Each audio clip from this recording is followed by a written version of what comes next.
أعوذ بالله من الشيطان الرجيم يا أيها الإنسان ما غرك بربك الكريم.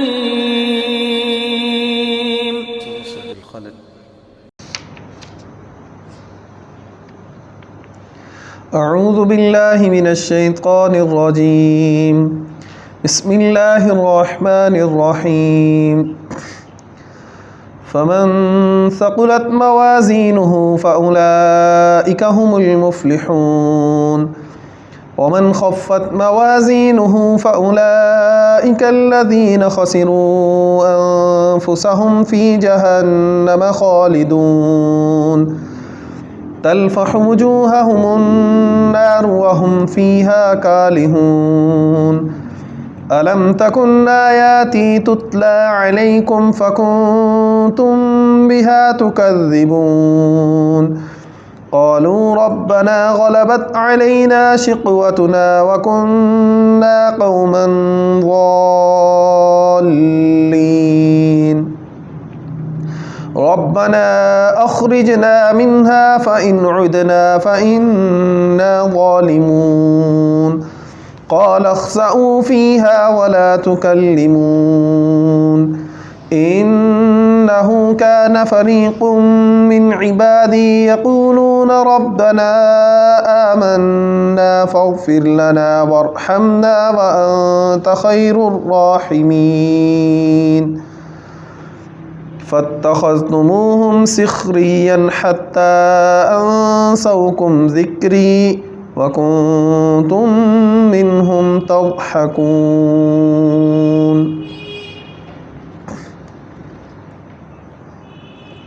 اللهم انفعنا بما علمتنا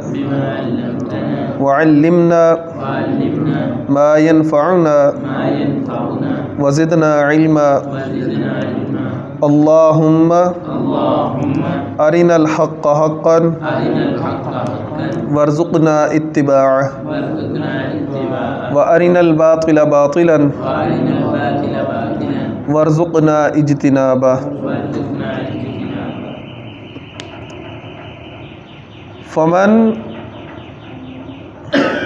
فمن پس جو شخص ثقلت باری ہو گئے موازینہ اس کے ترازو فاولئک پس یہی وہ لوگ ہیں ہم المفلحون وہی فلاح پانے والے ہیں ومن خفت اور وہ شخص خفت ہلکے ہو گئے موازینہ اس کے ترازو فاولئک پس یہی وہ لوگ ہیں الذین خسروا جنہوں نے خسارے میں ڈالا انفسہم اپنی جانوں کو فی جہنم جہنم میں خالدون ہمیشہ رہیں گے تلفح جلسا دے گی وجوہہم ان کے چہروں کو النار آگ وہم اور وہ فیہا اس میں کالہون بد شکل ہوں گے علم تکن کیا نہیں تھی آیاتی میری آیات تتلا علیکم پڑھی جاتی تم پر فکنتم پس تھے تم بہا ان آیات کے ساتھ تکذبون جٹلایا کرتے قالو کہیں گے ربنا اے ہمارے رب غلبت علینا غالب آ گئی ہم پر شقوتنا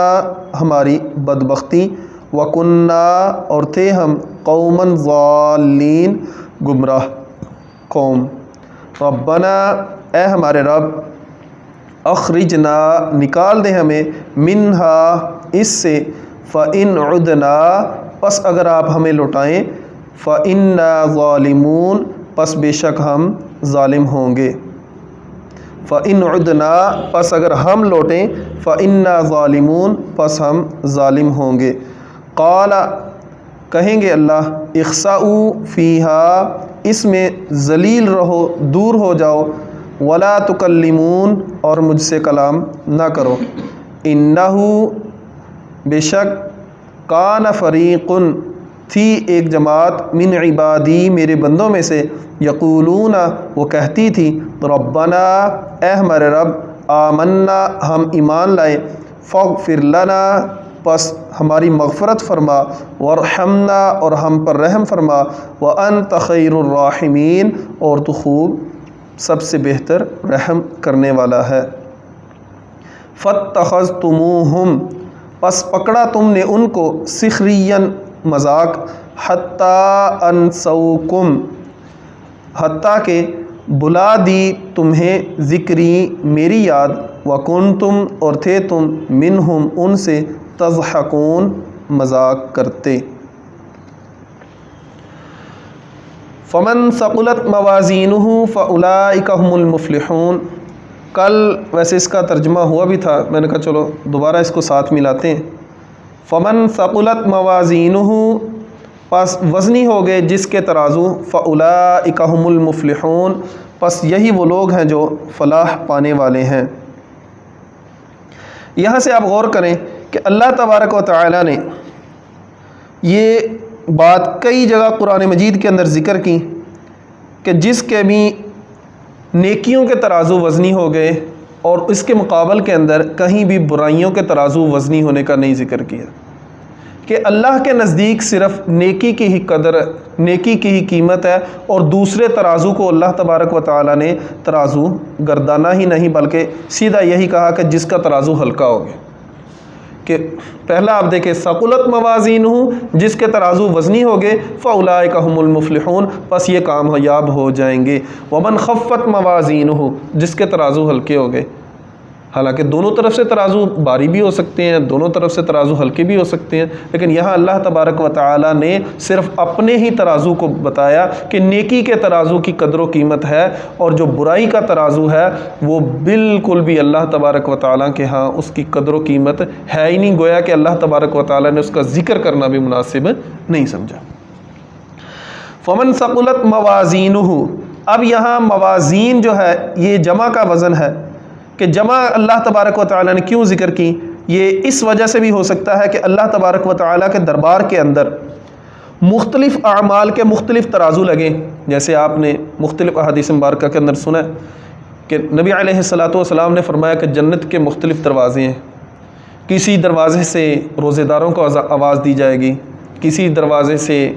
نماز والوں کو آواز دی جائے گی یہ صدیق اکبر رضی اللہ عنہ ہی ہیں جن کو ہر دروازے سے آواز دی جائے گی بقیہ جتنے بھی لوگ ہیں ان کو مختلف دروازوں سے آوازیں دی جائیں گی تو یہ بھی ہو سکتا ہے کہ اللہ تبارک و تعالی نے بالکل ایسے ہی ترازو بھی مختلف لگائے ہوں کسی کے اندر نماز کا وزن کسی کے اندر روزے کا وزن کسی کے اندر جو ہے وہ زکوٰۃ کا وزن کسی کے اندر حج کا وزن ہو یہ بھی ہو سکتا ہے اور یہ بھی ہو سکتا ہے کہ نبی علیہ الصلاۃ والسلام سے ایک دفعہ ایک صحابی نے سوال کیا اے اللہ کے نبی مجھے کوئی نصیحت کیجیے تو نبی علیہ الصلاۃ والسلام نے اس کو نصیحت کی قل آمنت باللہ ثم استقم کہہ دیجئے میں ایمان لے آیا ثم استقم پھر اس پر پختہ ہو جا پکا ہو جا۔ اب ذرا غور کرو کہ ہمارے معاشرے کے اندر جتنے بھی لوگ اپنے آپ کو مسلمان کہلاتے ہیں ان سے اگر آپ پوچھیں کیا آمنت باللہ کے بعد وہ اس پر پکے نہیں ہیں ان میں سے کسی نے کہا کہ میں نے کلمے کو چھوڑ دیا میں نے اللہ کو چھوڑ دیا کسی نے نہیں کہا لیکن وہ ثم استقم کیا مقصد تھا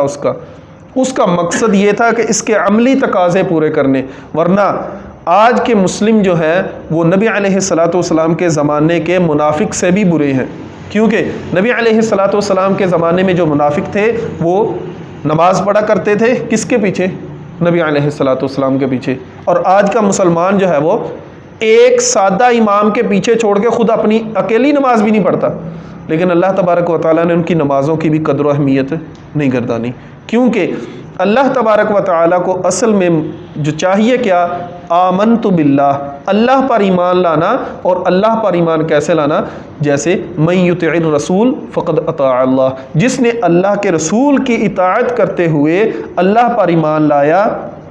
در حقیقت وہی اللہ تبارک و تعالیٰ پر ایمان لائے گا اور اللہ تبارک و تعالیٰ کی اطاعت کرے گا. اور جو رسول کی اطاعت کسی بھی اعتبار سے، دنیاوی اعتبار سے، دینی اعتبار سے نہیں کرتا، تو وہ غور کرے کہ اگر وہ دینی اعتبار سے نبی علیہ الصلوۃ والسلام کی اطاعت سے روگردانی کرتا ہے تو پھر کہیں اس کے بارے میں تو یہ اللہ تبارک و تعالیٰ کا فرمان تو نہیں ہے، ان المنافقین یخادعون اللہ وهو خادعهم، کہ منافق اللہ کو دھوکہ دیتے ہیں اور اللہ ان کو دھوکہ دیتے ہیں،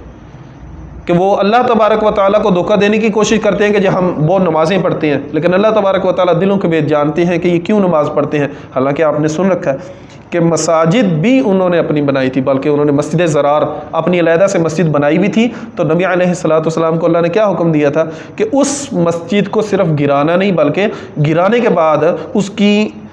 جتنے بھی وہ بقیہ مٹیریل ہے اس کو آگ بھی لگانی ہے، اس کی بنیادیں تک صحابہ نے کھیڑ دی تھی مسجد زرار کی. اللہ تبارک و تعالیٰ کو وہ کام چاہیے جو نبی علیہ الصلوۃ والسلام کی اتباع کے اندر ہوگا، اور جو اتباع سے ہٹ کے ہوگا تو اس کو آپ غور کریں کہ اگر منافقین جو نبی علیہ الصلوۃ والسلام کے پیچھے بھی نمازیں پڑھتے رہے، نبی علیہ الصلوۃ والسلام کے دور کے اندر سامنے رہے، نبی علیہ الصلوۃ والسلام کی یقینی طور پر مجالس کے اندر بیٹھتے رہے، نمازیں پڑھتے رہے، سارا کچھ کرتے رہے، لیکن ان کے اعمال جو ہے وہ اللہ کے دربار میں قبول نہیں ہوئے، بلکہ اللہ نے کیا کہا، ان المنافقین فی الدرک الاسفل، نچلے درجے کے اندر. ہمیں بھی اپنا تھوڑا سا محاسبہ کرنا چاہیے کہ کم از کم نبی علیہ الصلوۃ والسلام نے جو منافق کی علامات بیان کی ہیں ہم ان سے بچ سکتے ہیں. ان کے اندر آپ غور کریں کہ ایک حدیث مبارکہ کے اندر جو 3 علامتیں ہیں کہ بات کرے جھوٹ بولے، وعدہ خلافی کرے، اور بات کرے جھوٹ بولے، گالی گلوچ کرے، وعدہ خلافی کرے، اور ایک دوسری حدیث مبارکہ کے اندر کیا ہے، فجر اور عشاء کی نماز کے اندر وہ سستی کرے. یہ نہیں کہا کہ وہ فجر اور عشاء کی نماز چھوڑ دے، کیا کہا، فجر اور عشاء کی نماز کے اندر سستی کرے. آپ ہمارا بھی دیکھ لیں کہ ہم نمازوں کے، ان 2 نمازوں کے جو نبی علیہ الصلوۃ والسلام نے منافق کی خوبی بتائی کہ یہ منافق کے اندر یہ ہوگی، آپ دیکھ لیں جس کے اندر یہ موجود ہے تو وہ منافق ہے. ہمیں بھی اس سے تھوڑا سا اجتناب کرنا چاہیے. ومن خفت موازینہ، اور جس کے پلڑے ہلکے ہو گئے، یقینی طور پر کون سے پلڑے، نیکیوں کے. فاولئک الذین خسروا، پس یہی وہ لوگ ہیں جنہوں نے خسارے میں ڈالا، انفسہم، اپنی جانوں کو، فی جہنم خالدون، وہ ہمیشہ ہمیشہ کے لیے جہنم میں رہیں گے. یہ پیچھے ہم پڑھ رہے ہیں کہ جہنم کے اندر اور جنت کے اندر کب تلک رہیں گے، تو وہ اللہ تبارک و تعالیٰ جب تک چاہیں گے، اور جب اللہ تبارک و تعالیٰ نے واضح طور پر خالدین کہہ دیا، خالدون کہہ دیا، تو وہ ہمیشہ ہمیشہ کے لیے ہیں. تلفح وجوہہم النار، اب دوزخ کے اندر جب انسان چلے جائے گا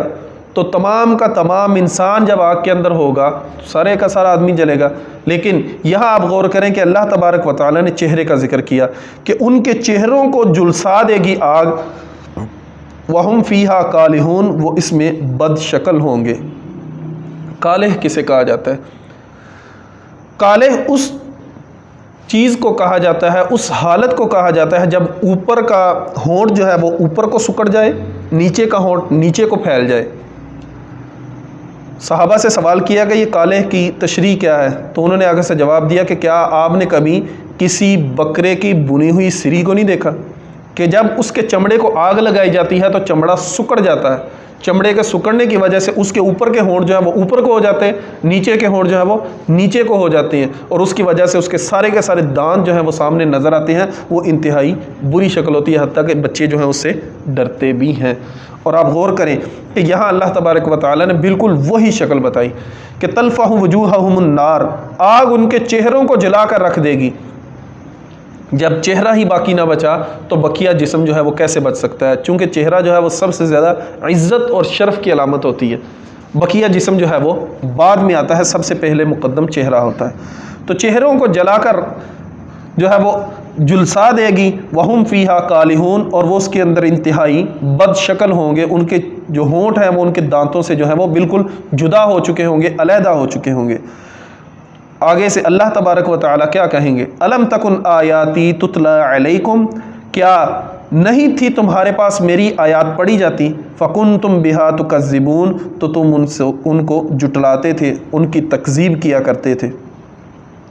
تو آگے سے جواب کیا؟ قالوا ربنا غلبت علینا شقوتنا، بعض مفسرین نے اس کو جو ہے وہ اس انداز کے اندر لائے، جیسے کہ آج بھی بہت سارے لوگ جو ہیں وہ تقدیر کے منکر جو ہیں، قدریہ لوگ، وہ کہتے ہیں غلبت علینا شقوتنا، کہ ہماری بدبختی ہمارے اوپر غالب آ گئی، کہ اللہ تبارک و تعالی نے جو ہمارے لیے لکھ دیا تھا کہ ہمارے لیے یہ کام ایسے ایسے ہونے ہیں، وہی بات ہمارے اوپر غالب آ گئی، اس وجہ سے ہم نیکی کے کام نہیں کر سکے۔ لیکن یہ بات بالکل غلط ہے کہ کوئی بھی آدمی یہ نہیں کہہ سکے گا کہ اللہ تبارک و تعالیٰ تو نے میرے لیے لکھ دیا تھا، اس وجہ سے میرے اوپر جو ہے وہ میری بدبختی غالب آ گئی، بلکہ یہ کیا ہے، وَكُنَّا قَوْمًا ظَالِمِينَ، ہم گمراہ قوم تھے، ہماری گمراہی بدبختی کی صورت میں ہمارے اوپر جو ہے وہ غالب آئی، کیونکہ انہوں نے پچھلی جو بات اللہ تبارک و تعالیٰ نے فرمائی تکن آیاتی تتلا علیکم، اس کی نفی نہیں کی، کیونکہ سورہ ملک کے اندر بھی ہے، وہاں اللہ تبارک و تعالیٰ نے کیا فرمایا کہ وہاں اللہ تبارک و تعالیٰ نے جب کیا جہنم کا منظر پیش کیا کہ ان کو جہنم کے پاس لے جایا جائے گا، جہنم کے اندر ڈالا جائے گا، تو وہاں وہ کیا کہیں گے، قالوا لو كنا نسمع او نعقل، کاش کہ ہم سنتے اور ہم عقل کرتے، ما كنا فی اصحاب السعیر، ہم آگ والوں میں سے نہ ہوتے۔ لیکن یہ ان کا کہنا ہے کہ ہماری بدبختی، ہمارے اعمال کی قدورت جو ہے یہ ہمارے اوپر غالب آئی۔ ربنا اخرجنا، اے اللہ ہمیں نکال دے، منہا اس دوزخ سے، فإن عدنا، پس اگر آپ ہمیں واپس لوٹا دیں، فإنا ظالمون، فإن عدنا، پس اگر آپ ہمیں یہاں سے نکال دیں، دوبارہ ہم یہ کام کریں، فإنا ظالمون، پھر ہم ظالم ہوں گے، پھر آپ ہمیں جو مرضی سزا دینا۔ جیسے عمومی طور پر آپ بچوں کو دیکھیں، اگر کسی بچے کو کسی کام کے لیے سزا دی جائے تو وہ کیا کہتا ہے، ایک واری معافی، دوبارہ نہیں۔ بچے کیا کہتے ہیں، ایک واری چھٹ دو، دوبارہ کام نہیں کرنا، لیکن اس کو چھوڑا نہیں جاتا، کیونکہ اس سے جو غلطی سرزد ہو چکی ہوتی ہے، جو اس نے پیپر فیل کر دیا، وہ پیپر دوبارہ ریوائز نہیں ہوتا۔ ایک دنیاوی اعتبار سے پیپر ریوائز نہیں ہوتا، اس کو دوبارہ اسی کلاس کے اندر 1 سال لگانا پڑتا ہے۔ کیا کبھی ہوا کسی بچے نے سوری کی ہو اور وہ اگلے پیپر میں بیٹھ کے اگلی کلاس میں چلا گیا؟ اگر وہ اگلی کلاس میں چلا بھی جائے گا تو آپ دیکھیں اس کا کیا حال ہوگا۔ تو یہاں بھی اللہ تبارک و تعالیٰ نے کیا کہہ دیا، نہیں، یہ کئی دفعہ انہوں کا مطالبہ قرآن مجید میں اللہ تبارک و تعالیٰ نے ذکر کیا کہ وہ بار بار یہی مطالبہ کریں گے، اللہ ہمیں ایک دفعہ دوزخ سے نکال کے واپس بھیج دو، ہم وہاں فَأَصَّدَّقَ وَأَكُن مِّنَ الصَّالِحِينَ، ہم وہاں صدقے خیرات کریں گے، ہم نیک لوگوں میں سے ہو جائیں گے۔ پیچھے بھی یہ عنوان گزرا ہے۔ قَالَ اخْسَئُوا فِيهَا، آگے سے اللہ تبارک و تعالیٰ ان کو کیا جواب دے رہے ہیں، قَالَ، کہیں گے اللہ تبارک و تعالیٰ، اخْسَئُوا فِيهَا، دور ہو جاؤ، ذلیل رسوا ہو جاؤ۔ یہ اصل میں دھتکارنے کے معنی کے اندر آتا ہے، جیسے عمومی طور پر کتے وغیرہ اگر پاس آئیں تو ان کو جو ہے وہ جن الفاظ کے ساتھ دور کیا جاتا ہے، یہی الفاظ انہی معنی کے اندر مستعمل ہوتا ہے کہ جیسے کسی ایسی چیز کو جو نجس ہو، پلید ہو، اس کو اپنے سے دور کیا جاتا ہے، ایسے اللہ تبارک و تعالیٰ جو ہے، کیونکہ یا ایھا الذین آمنوا انما المشرکون نجس، مشرک جو ہیں وہ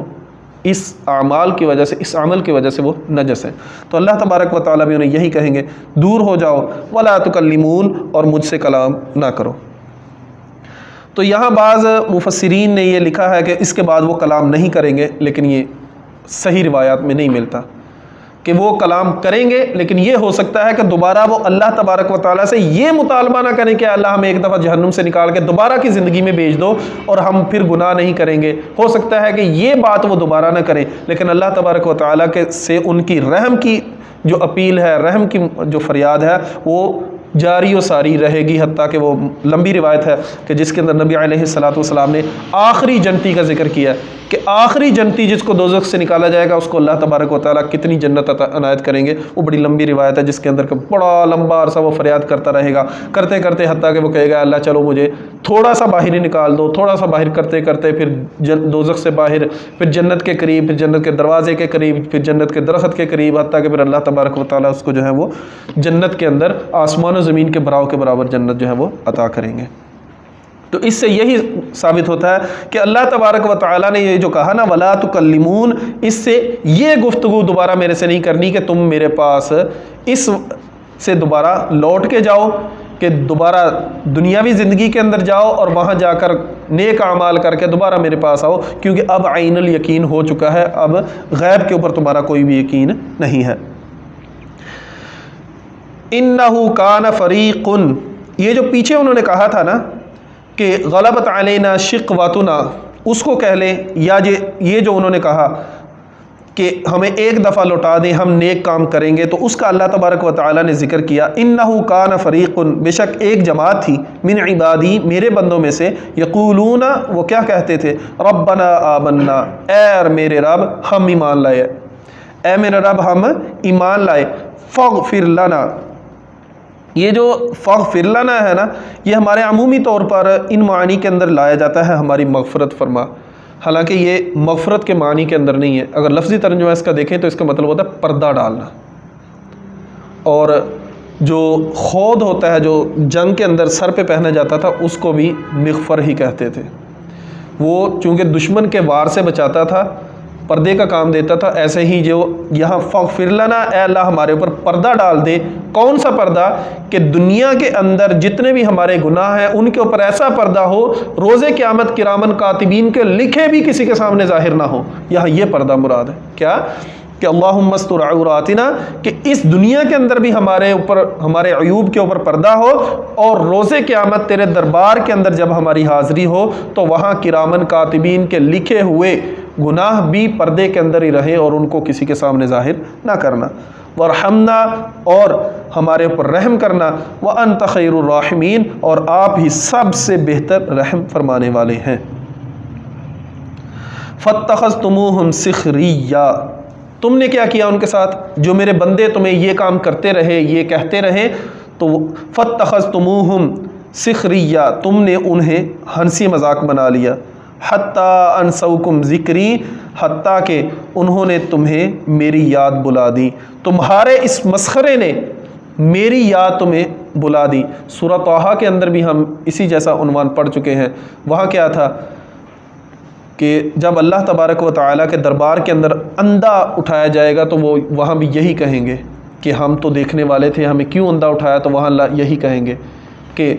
تم نے ہمارے ذکر کو بلا دیا، وَكَذَلِكَ الْيَوْمَ تُنْسَىٰ، اور اس وجہ سے آج تمہیں بلا دیا گیا۔ تو یہاں بھی یہی کہ تم نے میرے بندوں کے ساتھ مذاق اڑایا، میرے بندوں کے ساتھ مذاق کیا، مسخرہ کیا، تمہارے ان افعال کی وجہ سے تمہیں میرا ذکر جو ہے وہ بلا دیا گیا۔ وَكُنْتُم مِّنْهُمْ تَضْحَكُونَ، اور تم ان پر ہنسا کرتے تھے۔ وآخر دعوانا ان الحمد للہ رب العالمین۔